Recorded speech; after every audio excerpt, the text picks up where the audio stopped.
Welcome to the deep dive. Yeah. We are absolutely thrilled to have you with us today. Yeah, really glad you're here. Because if you have ever, scrolled through your social feeds late at night and stumbled across those breathtaking cinematic videos of glowing neon streets, right? Oh, the drone shots through the mist. Exactly. The misty green mountains, the skyscrapers that look like they belong in some sci-fi movie. You probably have a very specific image of Hong Kong etched into your brain. Most people do. Right? It's always framed as this ultimate bucket list destination, a place that feels like you're stepping 20 years into the future while simultaneously being deeply rooted in ancient traditions. That's the standard pitch. But today, we're doing something a little bit different. We are taking all that heavily filtered, highly romanticized pre-2020 travel marketing, and we're setting it completely to the side. Just throwing it out. Because our mission today is to dig into a stack of incredibly detailed, brutally honest sources. It's essentially a logistics-first travel dossier about what navigating Hong Kong is actually like right now in the year 2026. And setting the tone for you right out of the gate is crucial here. Yeah. The goal of diving into this material is absolutely not to discourage you from traveling. We aren't here to ruin your dream vacation. Definitely not. Instead, the objective is to strip away that glossy East meets West marketing veneer and replace it with actionable, ground-level realities. The sources we're looking at, they pull no punches. They really don't. No. Yeah. We're going to explore the hidden financial costs, the incredibly intense physical environment, and the highly specific, almost unwritten rules of survival in one of the most densely populated, kinetic cities on planet Earth. Which brings us to the main point. Right. Ultimately, we want to answer the most important question for you. Play. Is the 2026 reality of this destination actually worth it for your specific travel style, your expectations, and frankly, your budget? Okay, let's unpack this. Let's do it. Because the dossier makes a pretty bold, somewhat contrarian claim right from the very first page. It really sets a stark baseline. It does. The authors argue that Hong Kong's long-standing branding as Asia's World City, Right. or this idea that it's a romanticized cultural utopia where you can just effortlessly wander and soak in the vibes, is essentially obsolete. Completely outdated. The reality on the ground in 2026 is that you are entering a hyper-transactional, friction-heavy financial hub. The aesthetic beauty is definitely still there. Oh, it's gorgeous. But the sources argue that it acts as a mask over some pretty brutal logistical realities, and that authentic local vibe the travelers spend so much time searching for. Yeah, good luck finding it casually. Exactly. According to the data, it has been systematically gentrified, heavily restricted, or pushed so far to the margins that the average tourist will never even see it. And I think the psychological shift this requires from you as a traveler is arguably the most important takeaway from the entire dossier. It's a total mindset change. It really is. If you arrive expecting to walk into a static, beautiful postcard, the friction of the city will completely exhaust you within 24 hours. You'll just be drained. You have to conceptualize it differently. You are stepping onto a treadmill in a highly efficient, largely unsentimental machine. A machine. I like that phrasing. Yeah, it's an environment engineered for commerce, not for your leisure. Yeah. But here is the silver lining. There is one. Right? There is. If you understand the machine, if you know how the gears turn and what fuels it, you can navigate it masterfully. You just need a fundamental reset of your baseline expectations before you even book the flight. And navigating that machine clearly starts with understanding the baseline costs. I was blown away by this concept the dossier calls the invisible 13% survival premium. It catches everyone off guard. Because I think a lot of people look at hotel prices or menu prices online, do a quick currency conversion in their head and think, oh, I can definitely make this work on a budget. But the math has fundamentally changed. Exactly. Walk us through that math. Okay, so in 2025, the local government reintroduced the hotel accommodation tax, the HAT. Right. And that's at a rate of 3%. Now, you have to stack that 3% tax on top of the standard mandatory 10% service charge that applies to virtually every sit-down meal, every hotel room, and many basic services across the city. So it's everywhere. Everywhere. Suddenly, you have an invisible 13% premium attached to almost every transaction you make just to exist in the environment. Which means the sticker price you're looking at on your phone is a complete illusion. You budget for $100 and you're instantly spending $113 constantly day after day. And while global inflation has technically stabilized by the time we're looking at this 2026 data, the floor in Hong Kong. The absolute minimum daily cost. Right. The absolute minimum cost of basic survival is aggressively hostile to budget travelers. Every single time you sit down, every time you book a bed, you are facing this built-in friction. It's relentless. You aren't just paying for the bowl of noodles or the mattress. You are paying a premium for the physical space you are occupying and the privilege of consuming those things in such a hyper-dense environment. Speaking of the physical environment, here's where it gets really interesting to me. When I think of hazards in a massive, bustling global metropolis, my brain immediately goes to things like pickpockets. Sure, petty crime. Or getting lost in a dangerous neighborhood at night. Yeah. But the dossier highlights a completely different, almost bizarre physical hazard. They call it the meat locker gradient. The meat locker gradient, yes. And it's not about crime at all. It's about temperature shock. The physiological impact of this is profound, and it is entirely dictated by the city's infrastructure. Break that down for us. You have to picture the extremes your body is being subjected to. Let's say you're walking down the street in July. Outdoors, the ambient temperature averages around 32 degrees Celsius, which is nearly 90 degrees Fahrenheit. Hot, but manageable, right? But it's not a dry heat. The humidity is often locked at an oppressive 95%. You are instantly drenched in sweat. The air feels heavy, almost like breathing through a wet towel. Sounds miserable. It is. But then to escape the heat, you step inside a massive shopping mall, or you descend underground into the mass transit railway, the MTR. For some relief. Right. But the indoor temperature in these environments is strictly mandated at a freezing 18 degrees Celsius, which is about 64 degrees Fahrenheit. That is a sudden 14 degrees Celsius drop.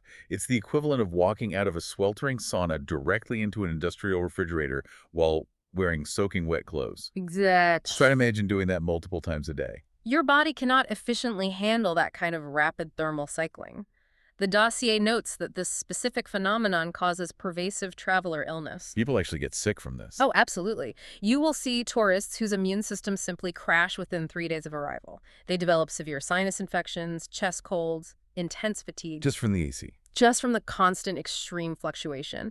And you'll notice that seasoned locals adapt by carrying heavy layers. Like sweaters? Sometimes even down jackets in the middle of summer. You're kidding. No, specifically to survive a 2-hour movie theater screening or a long MTR commute. It is a perfect illustration of how the built environment in Hong Kong directly dictates your physical health. That is wild. You need winter gear for a tropical summer vacation. You really do. And speaking of how the infrastructure dictates your experience, the sources devote a massive section to what they term the altitude premium. This is a fascinating concept. Because the entire identity of Hong Kong is tied to that iconic towering skyline, right? But the reality is, if you are just walking around at street level, you can't actually see it. No, the density is so extreme that your visual access to the city itself is heavily obstructed.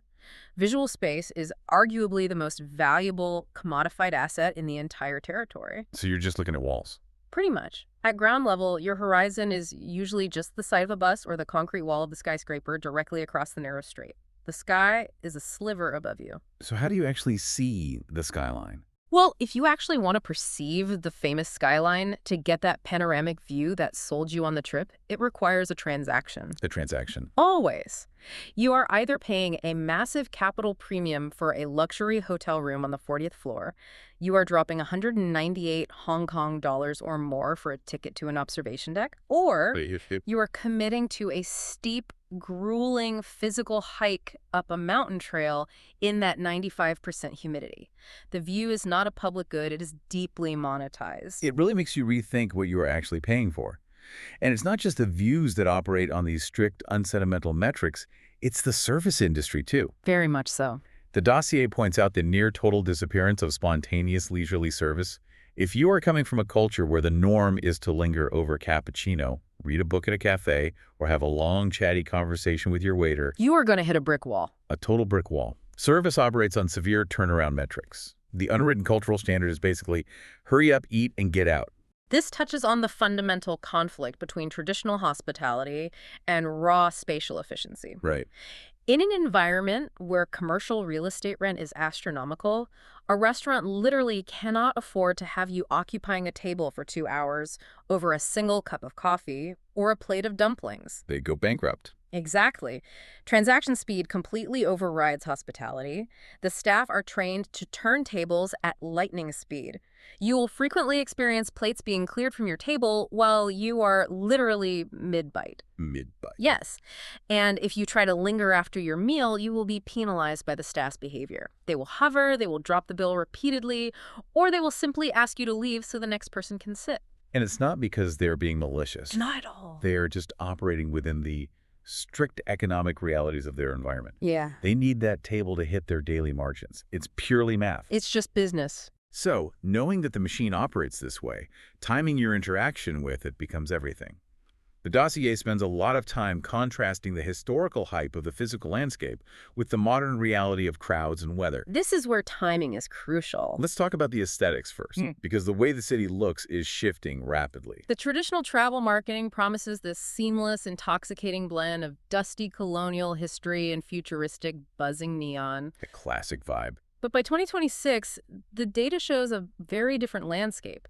Much of that genuine colonial architecture has either been demolished to make way for high-rises, or it has been heavily repurposed into sanitized, high-end retail spaces. Like where? Places like Tai Kwun, which was the central police station, or 1881 Heritage, the former Marine Police headquarters.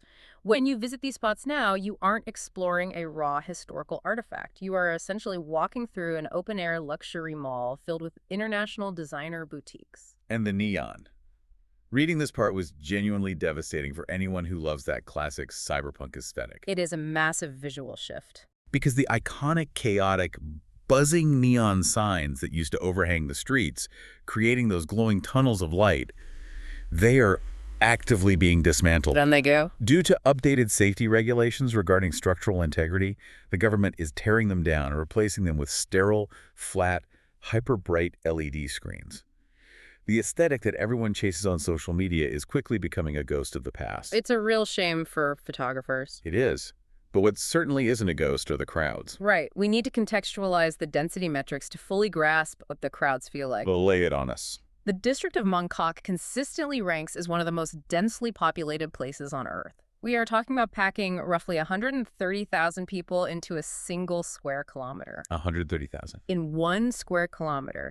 If you are an unprepared traveler coming from a sprawling suburb or a less dense city, simply stepping out of the MTR station into Mongkok can legitimately trigger agoraphobia. I can imagine. The sheer volume of kinetic human energy, the friction of thousands of shoulders brushing past you on narrow sidewalks, it is completely overwhelming. And that's just on a random Tuesday. The dossier gives severe over-tourism warnings for specific times of the year, particularly major holidays. You have to look at the calendar. Right. If you time your trip poorly and arrive during the Lunar New Year in late January or February, the infrastructure reaches complete saturation. The main arteries in Kowloon simply shut down under the weight of humanity. And then there's Golden Week. Oh man, Golden Week in early October. The influx of tourists from the mainland creates such a critical mass that the authorities have to take extreme measures. The measures the Hong Kong police force implements during these periods are staggering. What do they actually do? In major shopping and transit districts like Tsim Sha Tsui and Causeway Bay, they set up mandatory one-way pedestrian traffic systems. One-way sidewalks. Yes. Think about what that actually means for your autonomy as a traveler. You are walking down a public sidewalk, and if you realize you missed your store and try to turn around or walk against the designated flow of foot traffic, the authorities will physically block you and redirect you. They will physically stop you. Yes. Your movement through the city is entirely dictated by municipal crowd control measures. You cannot just wander freely. It's wild to imagine being caught in a current of thousands of people and just having to go where the tide takes you. It's very disorienting. But the crowds might not even be your biggest logistical hurdle. Let's talk about the weather traps. The sources indicate that typhoon season, which generally runs from May through September, is statistically the absolute worst time to arrive. The environmental conditions during those months are brutal. Because of the heat. The heat, and you are dealing with that 95% humidity we discussed earlier, which neutralizes your body's ability to cool down because your sweat cannot evaporate into the already saturated air. That sounds dangerous. It is. And when the storms actually hit, it is not a gentle rain. The precipitation moves horizontally due to intense wind shear. Horizontal rain. Yes. Umbrellas are entirely useless. They will simply invert and snap within seconds. Which brings us to a really specific piece of local infrastructure, the T8 protocol. Ah, the T8. When the Hong Kong Observatory issues a typhoon signal number 8, the entire city undergoes this massive instantaneous transformation. For someone who has never experienced it, what actually happens during a T8? It triggers a systemic, legally mandated shutdown. Everything closes. Everything. All above-ground MTR service terminates immediately. The massive double-decker buses and the Star Ferry cease operations entirely. Shops, restaurants, banks, and grocery stores lock their doors and take their windows. The city goes eerily quiet. That sounds apocalyptic. The only things moving on the streets are the red taxis. But the dossier highlights a massive trap here. What's the trap? During a T8, when you are desperate to get back to your hotel before the storm peaks, many taxi drivers will implement illegal exponential surcharges. They gouge the prices. Exactly. They know you have no other options, and they will demand 500% markups to take you just a few blocks. So you end up stranded in your hotel room, watching the rain go sideways. And if you were thinking, well, at least my travel insurance will cover my ruined itinerary and my flight cancellations. Think again? Right. The dossier has a massive warning about what it calls the insurance trap. Standard travel policies typically classify T8 damage, delays, and cancellations as acts of God. They will deny your payout entirely. You get nothing. Nothing. The only way you are covered is if you purchased a specific high-tier weather rider at least 14 days before the meteorological event was even named.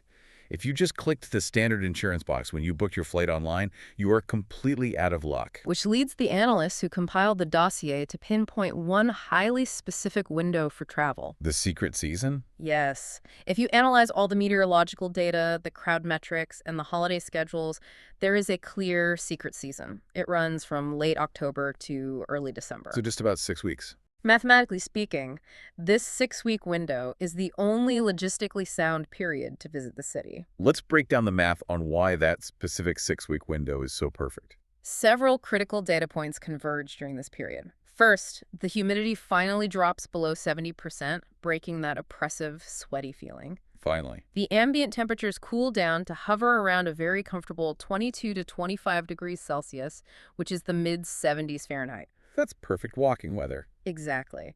The risk of heat stroke drops to 0, which means you can actually engage in physical excursions, hike the trails, and walk the neighborhoods without collapsing. And crucially, the PM2.5 levels hit their annual lows. Wait, PM2.5. For anyone who doesn't obsess over air quality apps on their phone, what exactly are we measuring there? PM2.5 refers to fine particulate matter in the air that is 2.5 microns or smaller in width. Okay. Essentially, it is microscopic smog. During the summer, this smog frequently rolls in and creates a dense wall of haze that completely obscures Victoria Harbor and the skyline. Ruining the view you paid for. Ruining the view, and it also irritates your lungs and eyes. But in late October and November, the wind patterns shift, the PM2.5 clears out, and you finally get those crisp, clear, high-visibility days that make the city look spectacular. Okay, so let's say you take all this advice. You book your trip for mid-November. You avoid the holidays, you avoid the typhoons, you finally touch down. You've made it. Let's talk about the first 24 hours, because the dossier describes the sensory assault of arriving in Hong Kong as incredibly acute. You are hit with so much information all at once. The sensory experience is profound and immediate. Auditorily, the city exists in a constant state of overlapping mechanical and human noise. It's loud. Very loud. At every intersection, you have the rapid, piercing, high-decibel ticking sounds of the pedestrian crosswalks, which are specifically designed to inject urgency and move massive crowds of people quickly. It makes you walk faster. You hear the pneumatic air brakes of the double-decker buses echoing off the concrete, construction drills tearing up the pavement, and MTR announcements cycling continuously in Cantonese, Mandarin, and English. Your ears never get a break. And the smells. The dossier breaks down this distinct olfactory mixture that you just don't find anywhere else. It's a very specific blend. It is.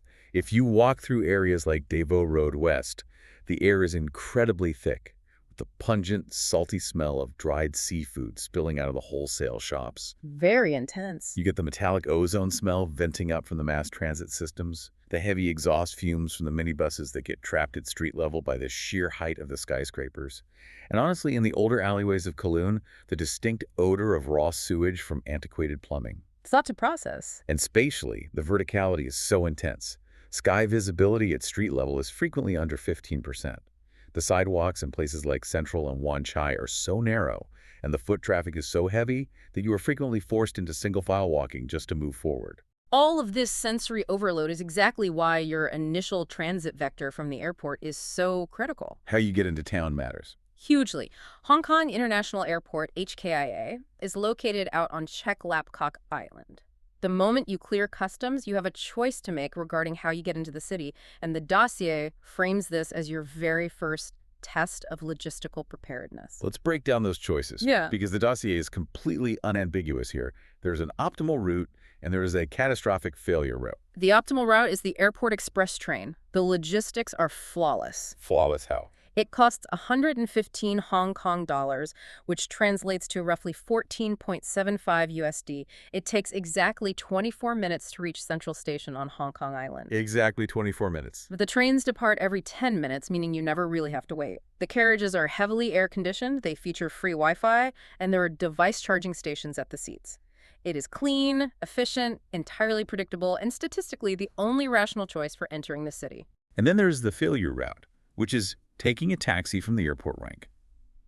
If you are tired from a 15-hour flight and think, I just want a car to take me directly to my hotel door, you are stepping into a massive trap. A huge trap. The financial trap begins immediately. The base cost for a taxi from the airport to Central is already over 350 Hong Kong dollars. Triple the train price. But the true risk variable is the cross-harbor tunnel. To get from Kowloon to Hong Kong Island, the taxi must navigate this underwater tunnel. And the traffic. If you hit the tunnel approaches during rush hour, which is roughly between 7:30 and 9:30 a.m., or 5:30 and 7:30 p.m., your taxi becomes completely trapped in a gridlock of thousands of other vehicles. You're just stuck underground. What should be a smooth 35-minute drive instantly transforms into a 75-minute meter-bleeding nightmare. You are sitting in the back seat, burning money with every tick of the meter, watching the Airport Express train zip by in the distance. I can feel my blood pressure rising just thinking about sitting in that tunnel traffic while the meter clicks up. So take the train. Take the train. That is step one. And once you are on your way, the dossier outlines what it calls the 4-hour survival protocol. These are crucial. These are your absolute immediate mandatory action items upon landing. Hour 1. You must acquire an Octopus card immediately at the airport MTR customer service desk. You need to load it with at least 200 HKD. Do not skip this. Right. This contactless smart card isn't just a suggestion for tourists, it is the lifeblood of the city. It is mandatory for all transit, vending machines, fast food, and convenience stores. You literally cannot function efficiently without it. Moving to Hour 2, the protocol requires acquiring localized connectivity. A SIM card. Yes. You need to purchase the CSL 5G Purist SIM card right there in the arrivals hall. It costs about 11.25 USD. The dossier explicitly warns against relying on your home carrier's international roaming plans. Even if I have an unlimited global plan. Even then, the roaming agreements often route your data through overseas servers, resulting in severe latency issues. So your maps load slowly. Right. When you are standing at a chaotic intersection trying to load a high-resolution map or instantly translate a Cantonese sign, a 5-second lag will cause you to miss your train or walk in the wrong direction. You need local, high-speed, low-latency data. And Hour 4, the survival protocol. This is honestly my favorite detail from the whole dossier because it brings us right back to our earlier point. A sweater. Hour 4, deploy the transit sweater. You must prepare to survive the meat locker gradient.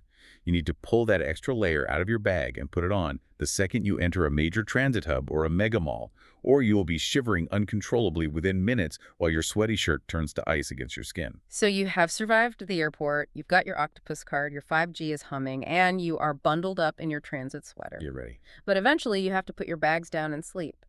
And this is where the dossier gets genuinely terrifying for budget travelers, bringing us to the accommodation matrix. Oh boy. We need to look at exactly what your money buys you, and more importantly, the specific places you must avoid. Right, because we have to keep that macro pricing context in mind. Every single room rate you look at has that invisible 13% tax and service charge tacked on at checkout. That floor is high. And compared to almost anywhere else in the world, Hong Kong room sizes are incredibly, laughably disproportionate to their prices. Let's break down the tiers, starting at the bottom with Tier 1, the Survivor. The Survivor tier represents the absolute basement of the market, ranging from about 45 to 83 USD per night. For that price, you are securing a room that is between 40 and 80 square feet. Wait, hold on. 40 to 80 square feet. Yes. I'm trying to visualize that. My college dorm closet might have been bigger than that. Yeah. That is barely larger than the footprint of a king-size bed itself. How do you even exist in a space that small? You exist vertically, and you accept massive compromises. These micro rooms are mostly located in the older, hyper-dense districts of Kowloon, in areas like Bangkok or Tsim And the dossier issues a very stark specific warning here about what it calls the Chungking Mansions trap. Yes, the Chungking Mansions trap. It sounds like the title of a gritty spy movie, but I'm guessing it's less adventurous and more of a logistical nightmare. It is a massive, sprawling complex in Tsim that is famous globally for offering the absolute cheapest beds in the city, sometimes dipping as low as 150 HKD, which is around $20 a night. $20 a night is tempting. It is, but the directive from the source material is absolutely clear. Avoid this bottom tier at all costs. Why? What's wrong with it? The ground floors are hyper-aggressive tout zones where you will be constantly harassed by people trying to sell you fake watches or tailored suits, just trying to get to the stairwell. That sounds exhausting. It is. The elevators are notoriously slow and frequently broke down, meaning you might be hiking up 14 flights of stairs. And most concerningly, the fire safety standards and ventilation in these subdivided, maze-like guest houses are highly questionable. It is a false economy. The stress and risk outweigh the financial savings. So if you are on a tight budget, what is the actionable fix? The dossier suggests pushing your budget just slightly higher to around 400 HKD, maybe $50 a night, and booking specific modern hostel spaces like the Mahjong in Tu Kwa Wan or Hop in TST. A small upgrade makes a huge difference. By spending just a little more, you get compliance with modern fire codes, secure lockable storage for your passport, and most importantly, sanitized linens. But the caveat is that you have to accept that at this price point, you will likely be sleeping in a pod or a room that does not have a window. If you require natural light, you have to move up to Tier 2, which they call the Explorer. This is the mid-range hotel bracket running from roughly 115 to 230 USD per night. So over $100. The square footage increases slightly to between 120 and 180 square feet. You are looking at 3-star corporate chain properties like the Ibis or narrow boutique micro-hotels in commercial areas like Shangwan or Wan Chai. But even at $230 a night, there is serious physical friction. The dossier notes that if you travel with a suitcase larger than a standard carry-on, you literally cannot open it flat on the floor without blocking the door to the hallway or wedging it against the bed frame. You are playing a daily game of Tetris with your own luggage just to get a clean shirt out. And then there is the reality of the wet room. The wet room is a shock to many Western travelers. Oh, totally. In these mid-tier hotels, the bathroom design is an exercise in extreme spatial efficiency. A wet room means there is no separate shower enclosure, no glass door, no bathtub. The shower head is positioned directly over the toilet or the tiny sink. Wait, literally over the toilet? Directly over it. When you turn on the shower, the entire bathroom, the toilet seat, the toilet paper dispenser, the mirror, the door gets completely soaked. That is so gross. It requires a lot of logistical management on the part of the traveler. You have to move your towel and clothes outside the bathroom, shower, and then use a squeegee to wipe down the toilet seat before you can use it again. To escape the wet room and the luggage Tetris, you have to move to Tier 3, Comfort, or Tier 4, Elite. These brackets range from 280 USD all the way up to 770 USD, or significantly more per night. What does that kind of serious capital actually buy you in Hong Kong? Capital buys you space and separation. At the Comfort tier, you are finally guaranteed a bathroom with a dedicated enclosed shower stall. So no squeegee required. Exactly. You are guaranteed a window that actually lets in natural light. And crucially, you get functional architectural soundproofing, which isolates you from the relentless mechanical noise and street traffic we talked about earlier. And at the elite tier? Iconic properties like the Peninsula or the Four Seasons. You are paying for expansive, luxurious space, usually over 450 square feet, which feels like a sprawling mansion by local standards. But even at that elite tier, where you are dropping $800 a night, the city finds a way to extract more capital from you. The dossier highlights this phenomenon called the harbor view tax. Yes, the monetization of visual space returns here. Your base price of, say, $600 a night at a luxury property buys you a city view. Which sounds nice. But in reality, a city view often just means you are staring directly into the fluorescent-lit offices of the corporate tower across the street. If you want the iconic view of Victoria Harbor, the glittering water and the skyline that you flew all the way to Hong Kong to see, you have to pay a massive 30 to 50% premium per night on top of the base rate. Just to look at the water instead of concrete. You are literally paying rent for your eyeballs. Wow. So you figured out where to sleep. But what does this all mean for your daily budget? Well, eventually you have to eat, so let's pivot to the culinary realities. From street meat to Michelin stars, the food scene here is globally legendary, but it comes with a set of intense, fast-paced rules. Let's start with the street food economy. The street kiosks and dai pai dongs offer some of the most incredible, fast, and affordable dining options on the planet.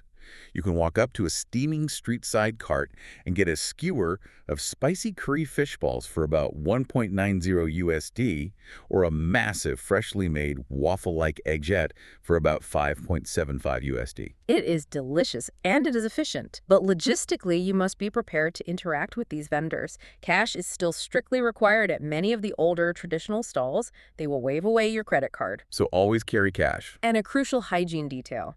Napkins are rarely, if ever, provided. You must carry your own personal pocket tissue packs at all times, or you will be walking down the street with curry sauce on your hands. Good tip. And then there is the absolute cultural institution of Hong Kong dining, the cha chan teng, or the local diner. The famous local diners. The dossier breaks down the protocol for ordering what is universally known as the legendary set C. For about $7 to $11, you get a bowl of macaroni and a savory chicken broth, topped with thick slices of pan-fried Spam, accompanied by a side of softly scrambled eggs on incredibly thick-cut, heavily buttered toast, and a cup of strong hot milk tea. It is pure, high-calorie comfort food, a perfect collision of British colonial influence and Cantonese efficiency. But actually eating in one of these diners is essentially an extreme sport. There is intense etiquette, and if you don't know the rules, you will commit a lot of faux pas. The rules of the cha chan teng are non-negotiable, and they revolve entirely around speed and space. First is the concept of dap toi, which translates to table sharing. Table sharing. If you are a solo traveler or a couple, and there are empty seats at your four-person booth, the staff will unconditionally seat strangers right next to you or across from you. Just right down at your table? Yes. Do not acknowledge them. Do not attempt to smile and strike up a friendly conversation about where they are from. You are simply sharing the physical dimensions of the table. You eat your food, they eat theirs, in complete silence relative to each other. And the ordering process. Yep. You can't just sit there politely with your menu closed, making gentle eye contact, waiting for the server to ask how your day is going. No, you have to wave aggressively to get their attention. Do not wait to be approached. You just flag them down. And you must know exactly what you want before you wave, because when they arrive at your table, pen in hand, they will not wait for you to hum and haw over the options. If you hesitate, they will literally walk away to serve someone else. So brutal. The payment process is equally structured. Do not sit at the table when you are finished and ask the server for the bill. It disrupts their flow. So how do you pay? During your meal, the server will slam a small paper slip under your plate or on the edge of the table. That slip has your total scribbled on it. When you are finished eating, you take that piece of paper, stand up immediately, and carry it to the glass-enclosed cash register by the exit door, paying on your way out. We also have to mention the tea washing ritual, because the dossier flags this as a major point of confusion for tourists at traditional dim sum restaurants. It's very unique. When you sit down, the waiter brings you a first pot of hot tea and a large plastic basin. Do not pour that first pot of tea and drink it. No, you don't drink it. You use that boiling hot tea to physically scald and sterilize Your own ceramic bowls, your small teacups, and your chopsticks right there at the table, pouring the excess water into the plastic basin. It's this brilliant, tactile, loud ritual that shows you exactly how deeply hygiene and raw practical efficiency are intertwined in the dining culture. Contrasting sharply with the gritty efficiency of the street food in the diners, the grocery store landscape in Hong Kong is highly stratified by wealth. At the bottom, you have utilitarian, local supermarkets like Welcome, which offer cheap basics. You can grab a large can of domestic beer for about $1 or affordable cartons of eggs and instant noodles. But then you have the premium, hyper-curated expat tiers, like the City Super locations in the luxury malls. Reading the prices from City Super completely blew my mind. It's a different world. The dossier notes that at these premium grocers, you can find a single, flawless, imported Amori apple from Japan sitting on a display cushion, retailing for over $6 US. One single apple. It perfectly illustrates the intense wealth disparity of the city and the massive premium placed on imported, visually flawless goods. Space is limited, agriculture is non-existent, so perfection is imported at a premium. That makes sense. And if we connect this economic stratification to the nightlife economy, the markup is just as severe. Let's take that domestic beer that costs $1.50 USD in the Welcome supermarket. If you order that exact same brand in the exact same volume at a pulsing nightclub or a bar in the Lan Kwai Fong nightlife district, commonly known as LKF, it will cost you up to $15 USD. You are paying a 1,000% markup for the privilege of drinking it in that specific geographic location. Which perfectly brings us to the logistics of navigating that nightlife safely, because LKF happens to be ground zero for one of the major logistical traps outlined in the dossier. We need to break down the 3 major scams you absolutely must avoid, starting with trap 1, the broken meter taxi scam. This scenario typically plays out around 2:00 a.m., right as the bars in LKF are closing, or down at the Star Ferry Pier when tourists are exhausted. You just want to go home. Right. You approach a red taxi waiting at the curb. The driver has an out-of-service card slapped on the dashboard. When you lean in to give your destination, he refuses to drop the meter, claims the machine is broken, and quotes you a flat, exorbitant rate. Of course. For a short trip back to your hotel that should mathematically cost 40 HKD on the meter, they will confidently demand 200 HKD. So what's the fix? Do you haggle with them? Offer them 100? Never negotiate. Do not argue. Do not try to reason with them.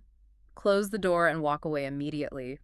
Open the HK Taxi app on your phone, or use Uber, which operates widely in the city. So it's illegal. Hong Kong law strictly prohibits off-meter pricing.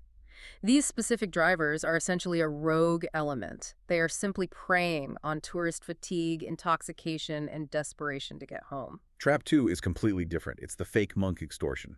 You might encounter this during the day near major attractions like the Tiantan Buddha on Lantau Island or walking along the TST Promenade. It's a very common street scam. Men dressed in traditional saffron robes will approach you.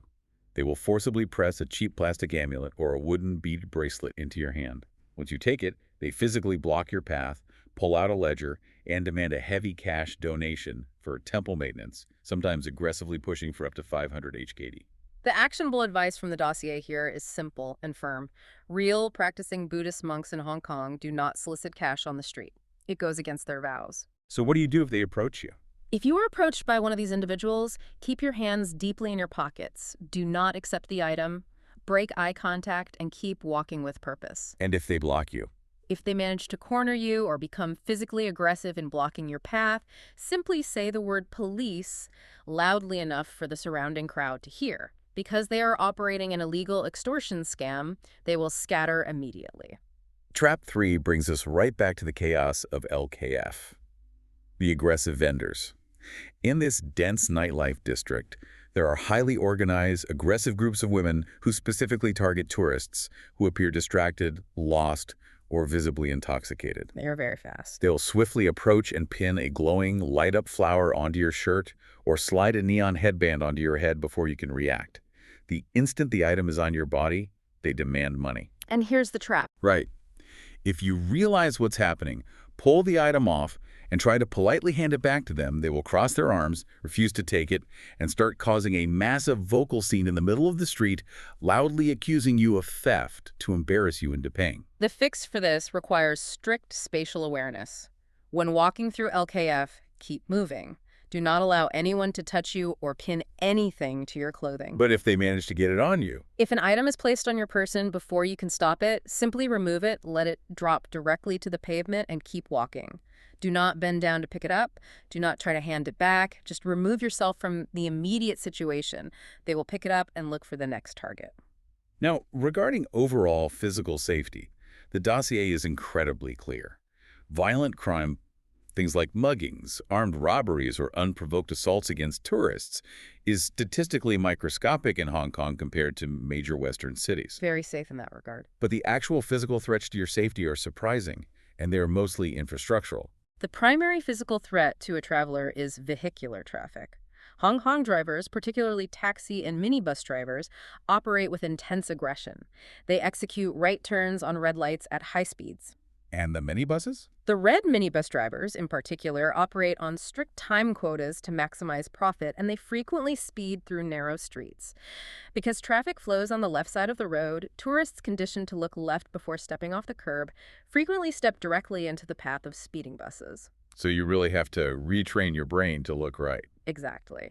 Additionally, the dossier issues a firm health warning regarding the tap water.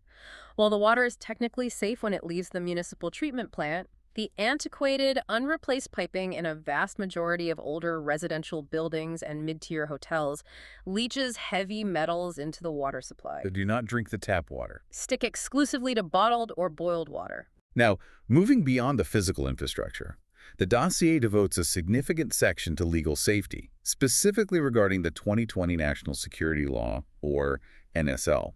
And I want to frame this exactly how the source material does. We need to be very precise here. We are just going to lay out exactly what the data advises here, strictly from a traveler logistics standpoint. We are imparting the facts of the environment so you know the rules without taking any political stance whatsoever. Right. The ground reality, according to the data, is that travelers need to treat the city with a high degree of political caution. The legal landscape shifted dramatically in 2020. What are the specific rules for tourists? The dossier explicitly advises against packing or wearing clothing that features any political slogans or messages. It advises against photographing military garrisons or police tactical units deployed on the streets. Furthermore, it strongly warns against engaging in loud public political debates or participating in any form of demonstration. So no protests. The dossier explicitly notes that what many tourists consider to be the authentic local vibe of vibrant protest culture back in 2019 is now highly illegal under the NSL, and engaging in it is subject to immediate detention. We are relaying these specific instructions from the source material purely so that you can navigate the legal environment safely and avoid inadvertently breaking the law. It's just another crucial layer of understanding how the machine operates. Switching gears slightly to solo travel dynamics, the city presents a really fascinating paradox for people visiting alone. It's a very unique dynamic. On one hand, for solo female travelers, the physical safety rating is an absolute A+A. The dossier notes that a solo woman can walk through incredibly busy neon-lit districts like Mong Kok or Wan Chai at 3:00 a.m. with negligible risk of street harassment or assault. But that profound physical safety contrasts very sharply with a deep sense of social isolation. If you are traveling solo, you will quickly realize that locals are intensely private, overworked, and hurried. They're not going to strike up a conversation with you on the MTR. And the expat. And the established expat communities tend to be very insular and cliquey, revolving around private clubs or corporate networks.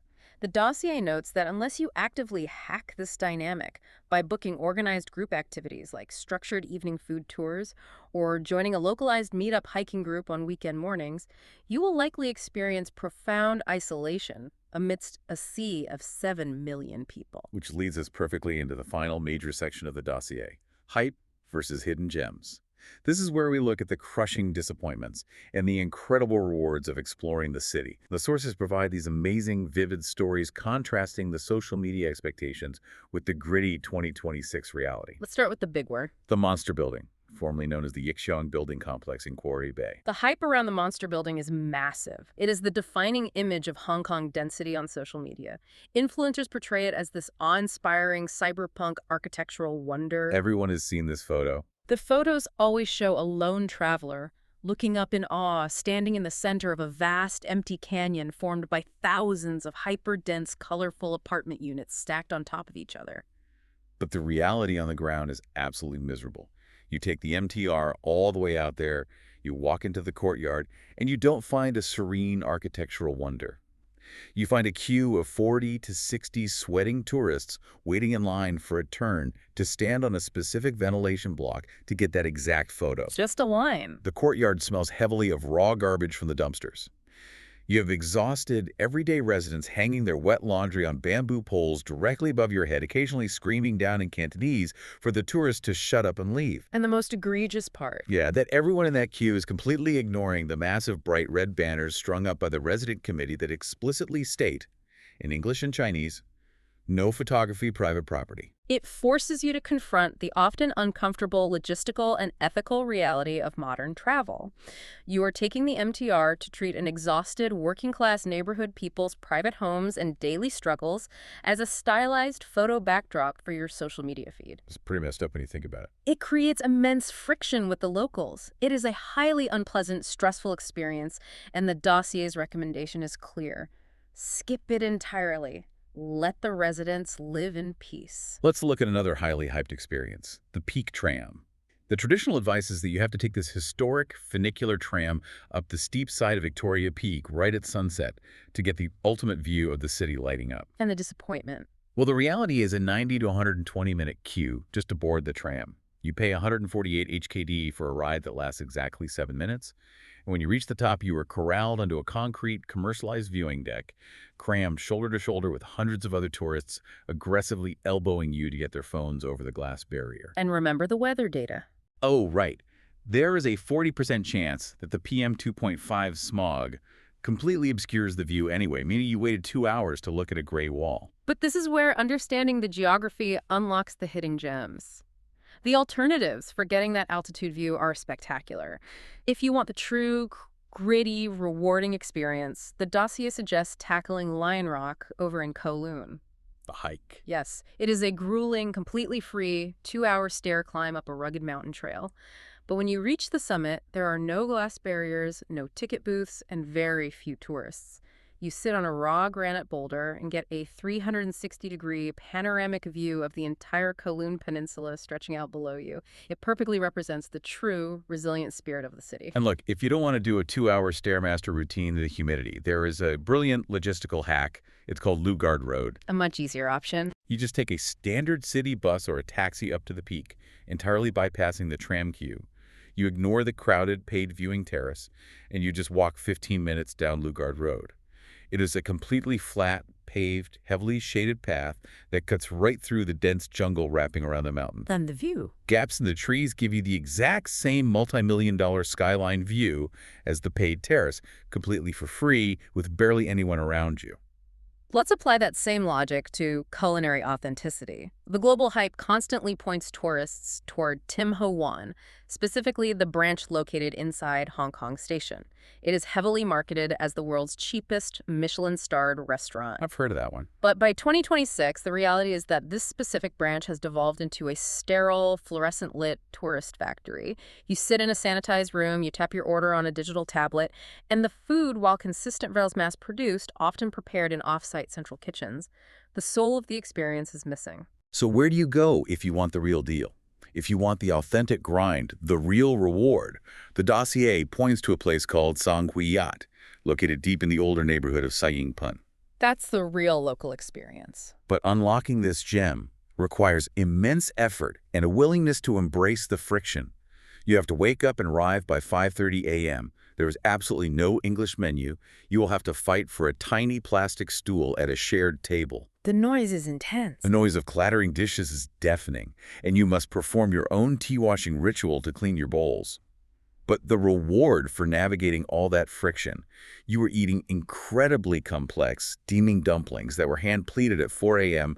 by veteran chefs making cigarettes in the back alley. It is chaotic, it is incredibly cheap, and it is absolute, unvarnished culinary perfection. Finally, let's look at the island escape narrative. The hype often tells tourists that when the density gets to be too much, you should take a ferry to Lama Island to experience a laid-back, traditional fishing village. What's wrong with Lama Island? The dossier warns that Lama has largely devolved into a highly commercialized expat bubble. The main street is lined with expensive craft beer bars, and the famous seafood restaurants operate with cartel-style, inflated pricing specifically aimed at extracting capital from day-tripping tourists. So what's the hidden gem alternative? Pengchao Island. You take a cheap 40-minute ferry ride from Central. It has a tiny, tight-knit local population and absolutely zero cars. Zero cars. It retains a genuine 1980s fishing village aesthetic that hasn't been gentrified. You can spend the afternoon exploring the Fukuen Leather Factory, which is this abandoned industrial space that local residents organically transformed into a sprawling, chaotic, beautiful junk art garden. That sounds amazing. And instead of dropping $100 on overpriced crab, you hit the unassuming corner bakery on the main street for their legendary freshly fried prawn toast. It is cheap, authentic, and incredibly satisfying. So we have unpacked a massive amount of data. We've analyzed the invisible taxes, the brutal weather gradients, the staggering queues, the incredible hidden food, and the strict logistical rules. It's a lot. It is. This brings us to the most important part of the deep dive, the verdict. Is navigating the 2026 reality of Hong Kong actually worth it for you? We're going to systematically break down this final verdict based on 4 distinct listener budget profiles outlined in the dossier. Let's start with Profile A, the survivor. This is the traveler trying to make this city work on a shoestring budget of under $50 a day. Based on the 2026 data, what is the ultimate verdict? The verdict for the survivor profile is a definitive NO. Just a hard no. Hong Kong in 2026 is mathematically and physically hostile to this budget bracket. Between the 3% HAT tax, the 10% service charges, and the extreme inflation on basic spatial commodities, you will be relegated to those windowless 40-square-foot boxes in unsafe buildings. It's a chunking trap. Exactly. You will be surviving entirely on convenience store carbohydrates because sit-down meals will break your daily budget. The daily logistical friction of just trying to exist will vastly outweigh any fleeting joy you get from the city. The data strongly suggests routing your flight to destinations with a much lower cost of baseline survival, like Vietnam or Thailand, where that $50 will actually buy you comfort and joy. Profile B is the explorer. This traveler is budgeting between $100 and $150 a day. The verdict here is a qualified yes. A qualified yes. You have just enough capital to escape the chunking mansions trap and book a safe, clean room, even if it has a wet room. You can afford to extensively use the MTR network and eat amazing street food. But the qualification is weather. Right. You must aggressively utilize that secret season from late October to early December. Because you can't afford daily taxi usage, you will be walking miles every day. If you try to do that in July, the heat will break you.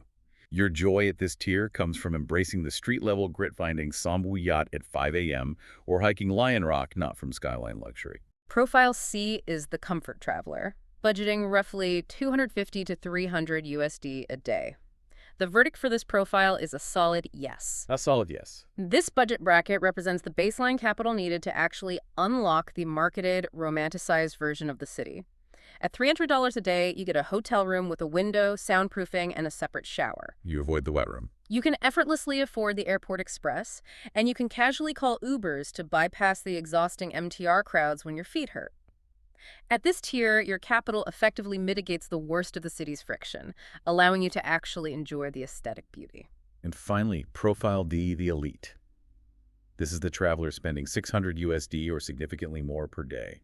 The verdict here is an absolutely yes. If you are operating in this high-end bracket, Hong Kong is a playground engineered specifically for you.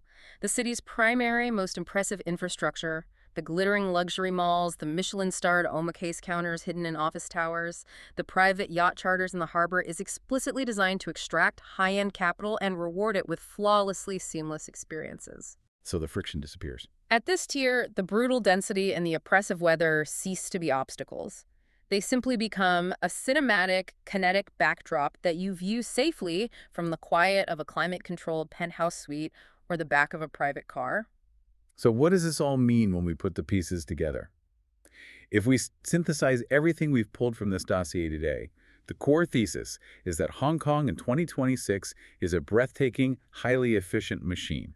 It is a city that heavily rewards capital and logistical preparedness, and it ruthlessly penalizes romanticized unpreparedness. If you show up expecting a lazy, frictionless holiday without doing your homework, the machine will chew you up. But it is crucial to remember that understanding these cold, hard logistics doesn't ruin the magic of the city. In fact, it is the exact opposite. This data is the exact toolset required to actually find the magic hidden amidst all that friction. That's the key.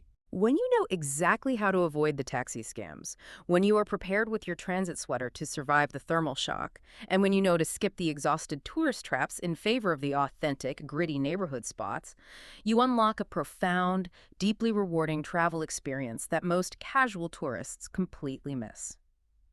I want to leave you with a final, slightly provocative thought to ponder as we wrap up. Today, we just dissected one specific city using cold, hard logistical data. But think about your own global travel bucket list. How much of that list is currently built on outdated algorithms, heavily filtered social media aesthetics, and obsolete glossy marketing? It's a great question. And what would happen if we started evaluating all of our dream destinations with this level of brutal logistical honesty before we ever swiped our credit cards to buy the ticket? Would we fundamentally change where we choose to travel, or would it just radically change how we prepare for the journey? Thank you so much for joining us on this deep dive, for embracing the data, and for exploring the fascinating, gritty realities behind the hype. Thank you for listening. Safe travels out there, and remember, always check the data.